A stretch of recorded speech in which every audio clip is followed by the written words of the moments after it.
they strike. What do you think of that? Andrew, you led in perfectly. It's easier said than done, right? I mean, we're talking about truly a needle in the haystack. If you look at first the technological difficulty in real time trying to identify hate speech, whether it's in person, whether it's electronic, whether it's in Google searches, whether it's on Twitter or Facebook or any other of the lesser known platforms, it's extremely difficult. We're getting closer in terms of artificial intelligence. We're getting closer from a technological perspective, but we're nowhere near there. But isn't this something that the U.S. government has quite a lot of experience doing, especially when I think of foreign threats, right? So when it comes to tracking an ISIS member or an ISIS sympathizer or Al-Qaeda, they seem to be able to do that quite well. What's the difference between doing that and tracking, say, a white supremacist who is likely to become violent? I think here's the big difference. So after the September 11th attacks, that's clearly where the focus of the U.S. military, the U.S. intelligence community, and the U.S. law enforcement community were shifted, right? It was to look for Al-Qaeda, then later ISIS, and other designated group sympathizers, people that wanted to join those groups to help fight the infidels, those who wanted to give money to those groups, those who kind of verbalized support of those groups, okay? It was easier, though, because you had identified groups, right? Everyone knew that if you talked about being a sympathizer of Al-Qaeda, eventually the FBI is probably going to knock on your door. The difference with the white nationalist problem is that there are very few centralized groups. It's a very decentralized problem. It's not like the Ku Klux Klan back in the 60s and 70s, where there was a very successfully infiltrated group. Very different this time around. Irfan, when it comes to policing these online communities, what are you even looking for? Because, you know, when I think of the stereotypical signs, perhaps, you know, maybe I think of someone who's angry, someone who has strong ideological views. Maybe they even post photos of guns that they own. But even then, it's still a lot of people.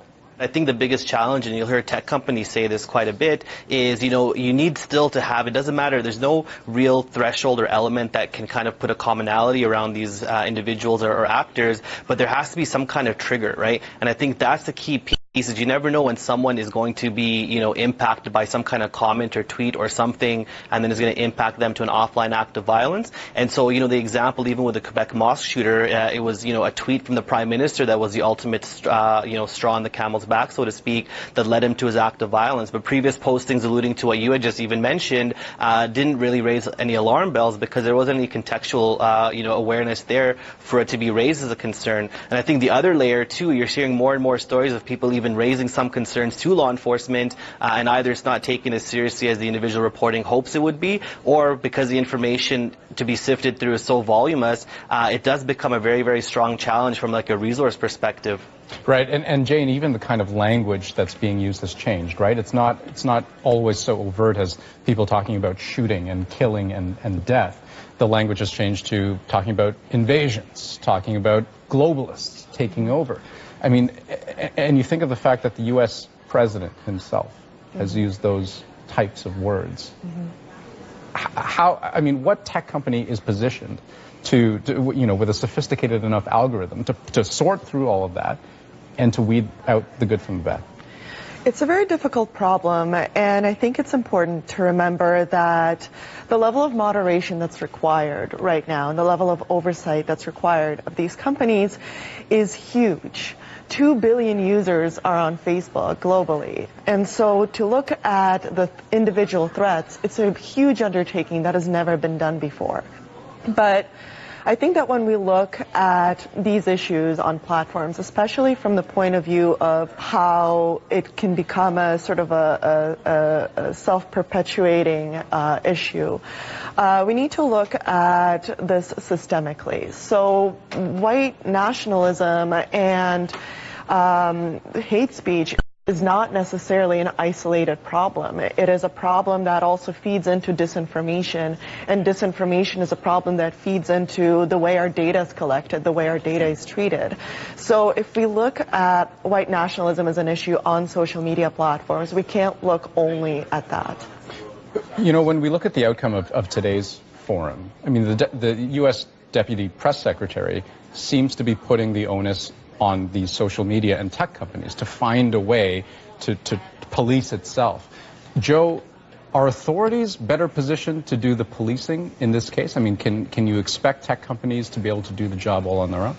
Well, there's definitely a gap here, right? Because let's say even the tech companies do get to the point where technologically they can weed out the good from the bad. And we're getting close, like I said. But then again, the question is, well, what do you do about that? Do you want the FBI harvesting large amounts of data and sifting through it itself? Do you want the tech companies to be obligated to notify the government if a certain threshold is reached where they feel like there's really a problem with this individual? Or something in between. So I think that's really going to be the big question is there. Not only do the tech companies have limited resources in sort of developing the technology and running these algorithms, well, the FBI has really limited resources too. Sure. And right now, the way they're resourced, there's no way they could possibly knock on the door of every single young man, and it's usually young men, who kind of promote hate speech on the internet. It's impossible. Okay, so I want to play a clip, if I could. So this is of the founder of 8chan, who we've heard from a few minutes ago, but this time about why he's been so critical of the current administrators of that online message board. Have a listen. I just don't want this to happen again, and I want them to take either common sense measures to stop this from happening, or they can just be shut down, and people who will take those measures can take their place. Okay, so that raises a really important question. Irfan, maybe I'll throw this one to you. This idea of shutting down the site. So we're talking about deplatforming here, right? Does that work? Can you just ban someone from a site or dismantle the site altogether and somehow tackle the problem?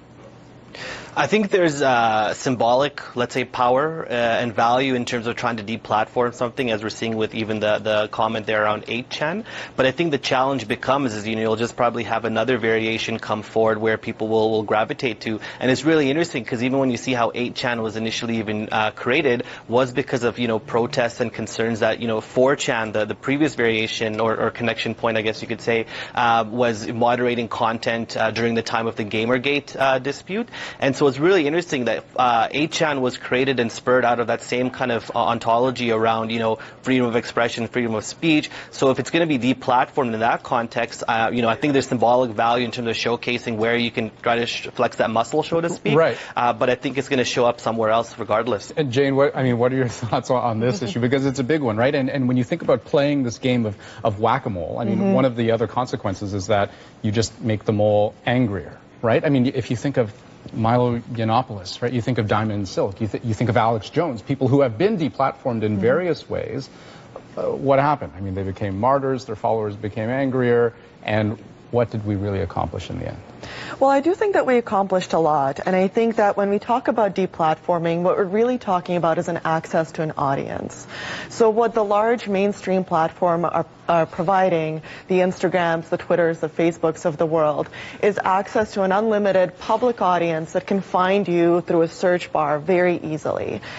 And while I do understand that from a law enforcement point of view, it can be more difficult to penetrate these hidden communities. At the same time, I think that is something that law enforcement has practiced in other areas, looking at other terror organizations that we've already mentioned. And Joe, great point that Jane raised. I mean, you certainly want to reduce the ability of these individuals to reach a wide audience. But at the same time, there is some degree of value of keeping them talking because it allows law enforcement to kind of find them before an event happens. If you stifle them to a point, and I'm not talking about the Milos, I'm talking about the individual lone wolves, right? The ones that start perhaps communicating some violent tendencies, some incitement to violence, some white nationalist type hate speech. You don't want to scare them off so much that you can't monitor them, because if you lose that ability, that's one less tool in your arsenal to try to find those individuals before they resort to actual violence. That's right. But isn't that ability to keep talking part of the problem? It's definitely circular, right? I mean, because, we had the same thing when, in the pre-social media days when it was old-fashioned infiltration of terrorist groups, right? You don't want them so scared that they think everybody is an FBI agent and they won't talk to anybody. You want people to be able to open up. You want to kind of tease it out of them so you can tell the people that are just talk from the ones that actually seem serious. So it's definitely a delicate balance, and the tendency should be toward deplatforming, but we should recognize that when we do that, we're potentially cutting off a way to monitor people. Guys, this is a fascinating discussion, but we have to leave it there. Joe, Jane, Irfan, thanks so much for your time.